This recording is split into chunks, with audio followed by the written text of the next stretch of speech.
Welcome back to Strictly Money. The number of older Canadians living alone is on the rise, and one of the reasons, divorce. In fact, the number of divorced Canadians over age 65 has grown by nearly 80% over the last decade. Separating later in life is not easy, and neither is dividing a lifetime worth of assets. But one can divorce well and still aim to protect their financial security. Sachs is a divorce financial consultant, and she joins me now. Hi, Eva. Great to have you on. Oh, nice to see you again. Thank you. So, this rise, Eva, and I'm sure you've seen it because I've certainly seen it. The rise in gray divorces is prevalent now. What sort of trends are you seeing, and Well, we're what's say driving it? Sorry, yeah, what's driving it? we're seeing that a third of the people that are divorcing are over the age of 50, and the although the divorce rates have flattened out, let's say between 50 and 65, the biggest growth area is in the group over 65, which is really represented by the boomers. And interestingly enough, almost 50% of those end up living alone. Uh, Three main reasons I would say that is driving this. Many couples are getting married later on in life and having children later, and so the that empty nester syndrome is happening later in life, and so it's only in their 50s where they're looking around and saying, "What do I want in my life now that the kids are gone?" Secondly, certainly women are more economically independent, and that's certainly a big driver. So they're not staying in relationships or marriages, um, mainly because of financial issues where they couldn't do that before.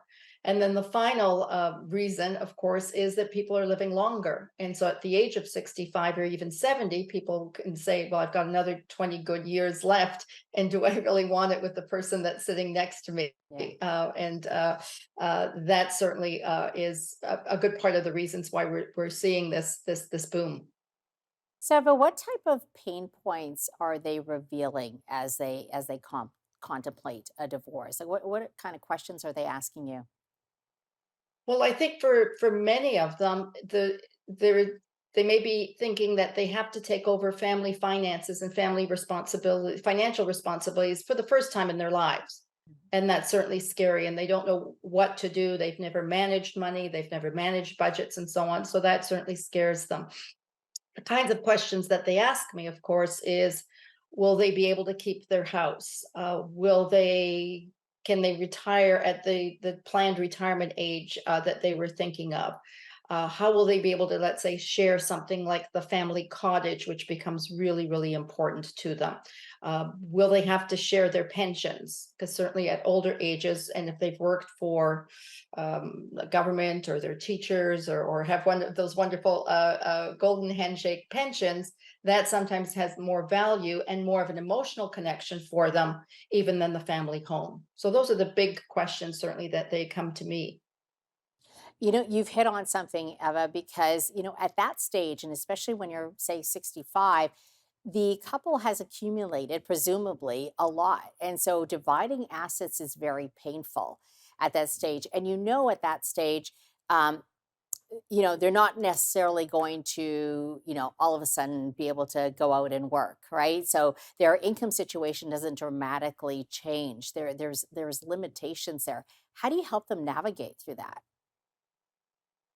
Well, it's certainly it's challenging depending on their own situations, whether it's somebody who is hasn't worked and what that's going to look like for them versus somebody who's already retired versus someone who perhaps is self-employed and has the opportunity to continue working, whether it's full-time or part-time, because we're seeing a lot of that. The age of 65 or freedom 65, I think, is now moving to even freedom 70 or 75.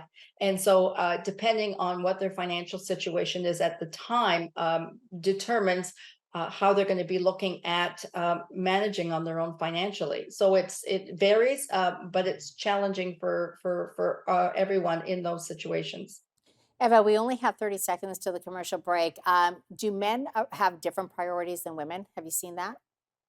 Um, I'm not sure that they do. The only thing I would say is from the clients that I've worked with, men seem less concerned about their financial futures.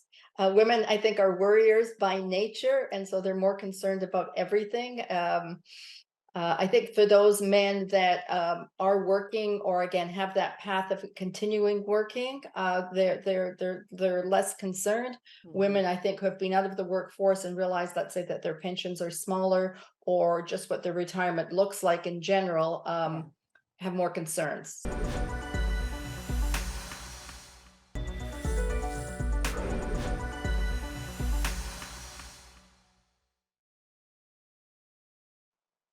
Welcome back. Eva, let's talk about divorcing well, because it can be done. I know there's a lot of emotions that can take over and often takes over. What advice or message do you have for those who are contemplating a gray divorce? I think they need to, first of all, understand and be on the same page to be able to say, we need to move forward. There's no point in looking back. And so we need to pull those emotions out of the picture for a while. So we're not blaming anybody. I always tell clients when they come in to me and say, well, we're just looking for something that's fair. It's hard to get fair in separation divorce. It doesn't work that way. So trying to get both spouses to look forward and say, what do they need to be okay?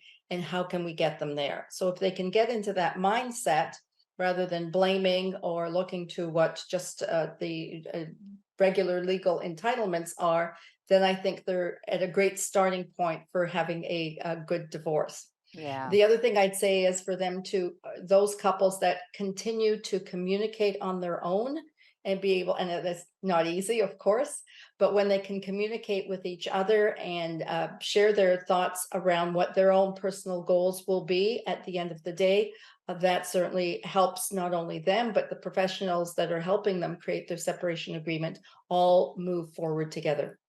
I know there's a few avenues, right? You can go, you can hire your lawyers and you can go through the divorce proceeding. There's mediation. And there's something that I know you have talked about, collaborative divorce. Can you just talk about the difference maybe between the mediation and the collaborative divorce? And when does Certainly. one make sense over the other? Yeah. Well, either one of those, anything that's a out of court settlement process certainly makes sense for anybody, but certainly for those that are going through gray divorce.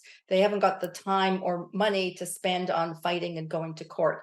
So Hmm. mediation is where you have a mediator that acts as a neutral facilitator that helps couples work through their discussions around property settlement and discussions around anything to do with support, whether in some cases there still might be some child support issues, or certainly some spousal support issues. So you have a mediator who acts as a neutral.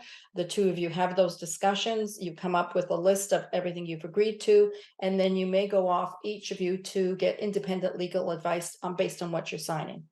Collaborative divorce is a little bit different, where it's really the players and the team working together. So you have two lawyers, both independently working and advocating for their own client, but also working as a team to work through the discussions around settlement. In a collaborative case, it's usually, or in many cases, there may be a communications specialist on the team that helps facilitate all those discussions and emotional discussions there. And there would also be a financial consultant like myself that helps pull together the financial information and provides any kind of clarity around any of the numbers that are required. So it's like mediation, but everybody's at the table and you don't need to bring in outside sources. So quite efficient. I think certainly a Yeah. really good way for gray divorce clients to move forward and create a separation agreement. Okay. I want to talk about your role too, because you mentioned that, you're a divorce financial consultant, and explain how that's different because typically when someone goes through this, right, or contemplate it, they get a lawyer. And some may or may not have an advisor. And I always say you really do have to blend both and you have to approach it sort of holistically. We only have about 40 seconds left, but can you just quickly talk about your role and how that's different? Well, I certainly help, whether it's in the collaborative process or any process, Mhm. frankly, help clients put together all the financial disclosure that's required for family law purposes. I probably do that in a more efficient way and an educational way, or maybe their lawyer is just looking for the facts and may not help them understand what all these numbers come to. But the core of the work that I do, I think that is quite unique, is creating financial projections based on settlement options. So that Okay. means taking into account future income, how property may be divided, so what you're going to be left with, and most importantly, what your future lifestyle is going to look like. Yeah. Pulling all of that together, projecting it forward to say, if you're agreeing to this settlement, Yeah. this is what your future looks like. So it's like a That's always condensed very financial important. plan. Yeah. All right. Eva, we've run out of time, but always appreciate you coming on and your insights. Thanks so Thanks so much. much for having me.